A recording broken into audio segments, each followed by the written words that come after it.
Alrighty, today's second review is going to be The Cursed, which I gave an 8 out of 10 to. So this is a very different, or at least I found it to be kind of a very different adaptation of like a werewolf movie. Um, I believe that's what it was, but there was some things that I wish they kind of maybe had have explained better, but we'll get into that a little bit more after I go over the cast list. So kind of a short cast for this movie, actually. Um, so we had Boyd Holbrook, who played John McBride, and if you know who that is, you probably recognize him from the Sandman series, which I really enjoyed him in. So I've actually added him after this movie to my favorite actors list because I think he's just done a fantastic job in everything he is. He just kind of like, yeah, he really gets into like his role. He probably does some method acting, I would feel like, to kind of prepare for certain roles. Like he just does such a good job at both roles, and they were very very different. So yeah, Kelly Riley, who played Isabel Laurent, Alice, Alistair Petrie, who played Seamus Lamont, Roxanne Duran, who played Anais, who was like the maid of the house, Amelia Crouch, who played Charlotte, Max McIntosh, who played Edward, and then Tommy Rodge, who played Timmy, who was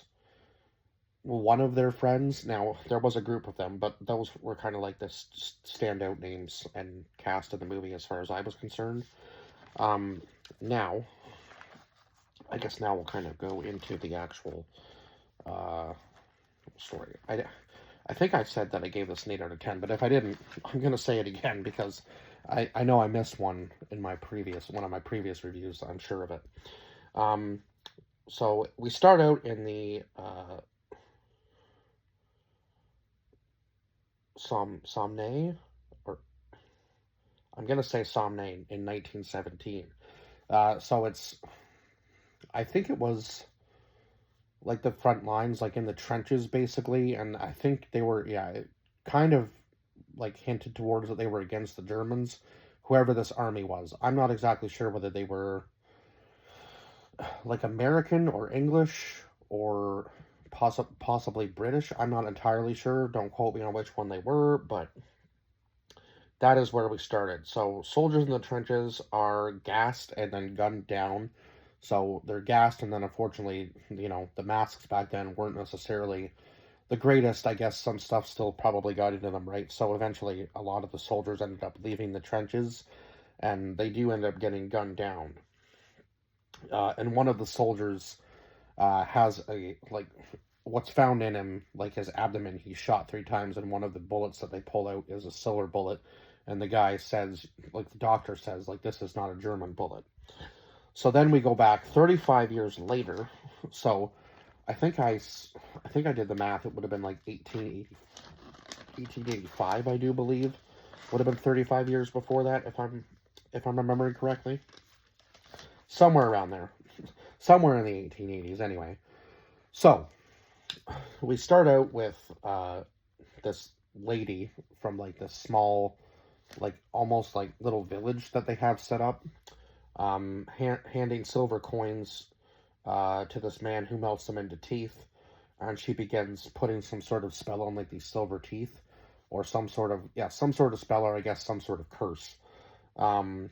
So the people that have this meeting about them called them the Gypsy people, or Gypsies, I guess. I'm not really sure if that's like supposed to be like mean or derogatory towards them, or whether that's just what they were actually called. Um, so it seems the gypsies want to like share the land with everybody else, right? And I believe that's probably why she put like some sort of curse on these teeth in order to like, yeah, I don't know whether she would like what this woman was exactly like, what her final outcome was. I think maybe she knew that they weren't going to share the land with them, so she ended up putting a curse on them, right, to kind of I guess maybe put some sort of like plague on the other people. That's kind of what I'm getting out of it anyway. So eventually they're like taken down by these mercenaries. Now I think they probably could have done it in a bit more of a peaceful way. So it's almost like these people kind of deserved what they got, right, in the end. So Charlotte, who is the daughter, ends up like starts having these nightmares, and then the brother Edward eventually ends up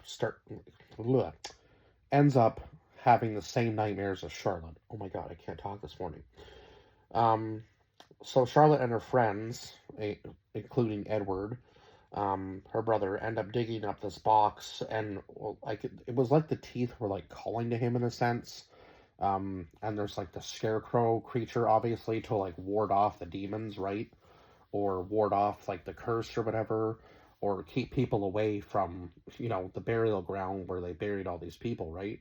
That would probably be the main thing that I would say it was for, was to ward off anybody from going near the burial ground. And obviously for a good reason, because once Timmy puts these teeth in, it's like, yeah, it was like they were calling to him in a way. And then he had like no recollection of what happened after that, right? And he ends up biting Edward. So um, now Edward, shortly after that, ends up going missing. And of course, there's no like sign of him anywhere. And then Timmy was there in the search party for Edward, so I thought it was a little weird that Charlotte wasn't saying anything about the fact that um, Timmy had bit Edward. But I guess she was trying to protect her friends as well as trying to protect her brother and trying to find her brother at the same time. It was just a very weird pact between all of them, right? So eventually Timmy meets with Charlotte and says that he has like no recollection of what he did to Edward. Like he is asking, what happened to Edward in the field, so on and so forth. And she tells him, and he has like zero memory of what he did. And I'm not exactly sure how. I guess because Timmy did the biting, right? He wasn't the one that ended up getting cursed. It ended up being Edward, I suppose, just because of that.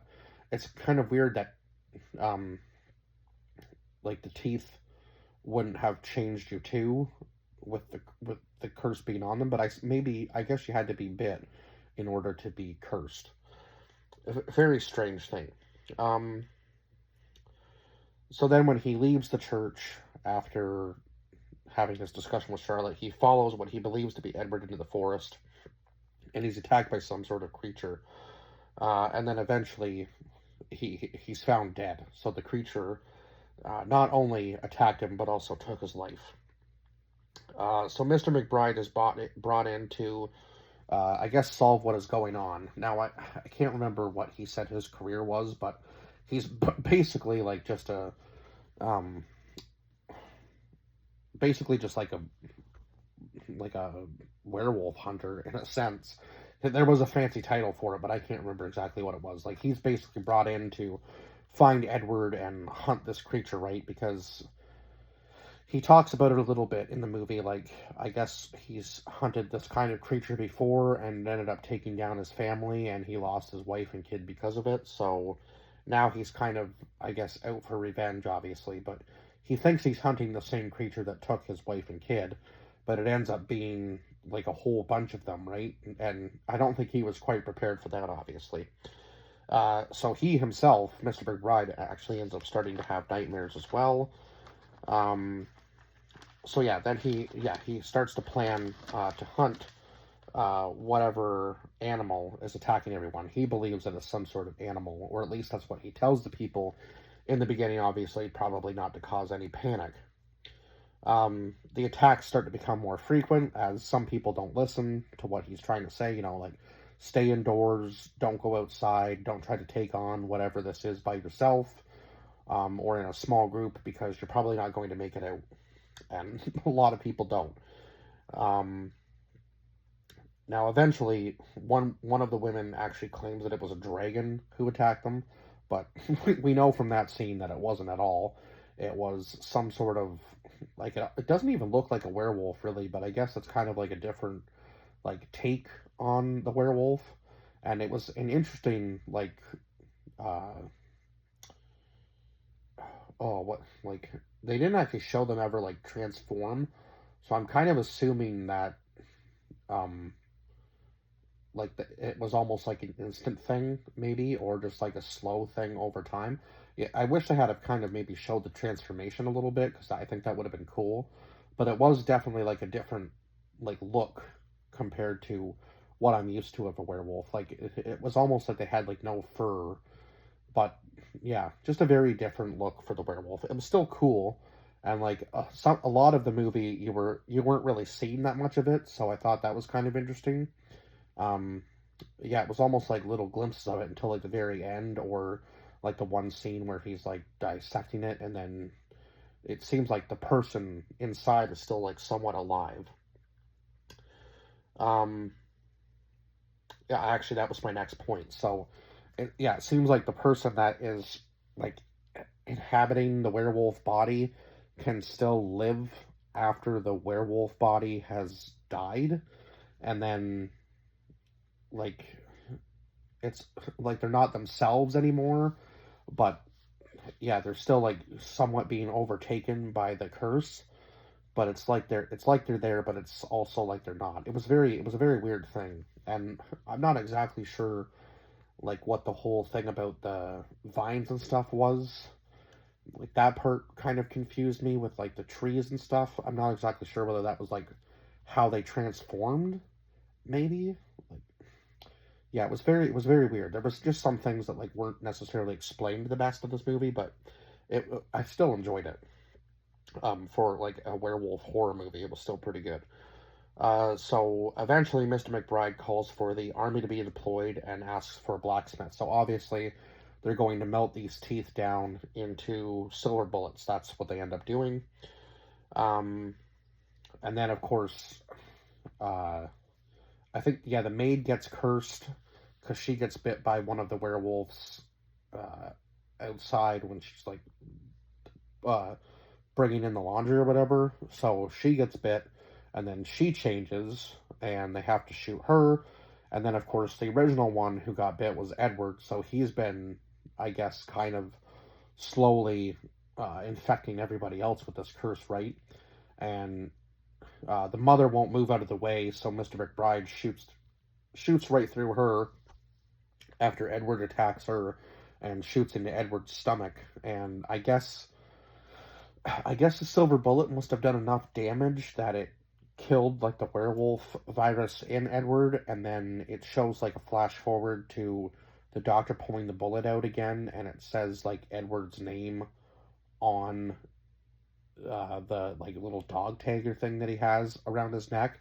So that was a twist that I wasn't expecting. Like the kid, yeah, like Edward survives, and then all these years later, he's in this war and gets shot, and they pull a silver bullet out of him. Like that was a crazy twist and a good one because I was not expecting that at all. Like I was expecting Edward to just be killed like the rest of them, like the werewolf body, and then the you know kind of like one in one with the silver bullet thing. But yeah, a very cool twist at the end for sure for this movie, and I'm kind of unfortunate that I didn't actually go and see this in theaters because it was good. Like, yeah, I wouldn't say the werewolf design was maybe like the best, but it wasn't necessarily, it definitely wasn't the worst I've ever seen. That's for sure.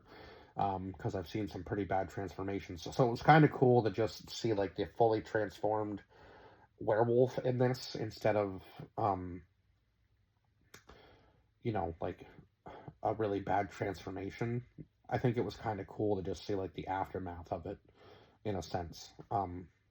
Yeah, just a very different take on the whole werewolf thing, and it definitely had like a couple jump scares for sure.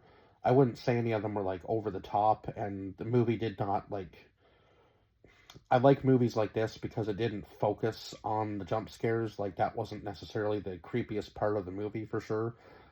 It kind of always had you feeling tense because you weren't sure who was going to be next, and then even the father ends up burning himself alive because he gets bitten by the maid, right? So he takes matters into his own hands and just decides that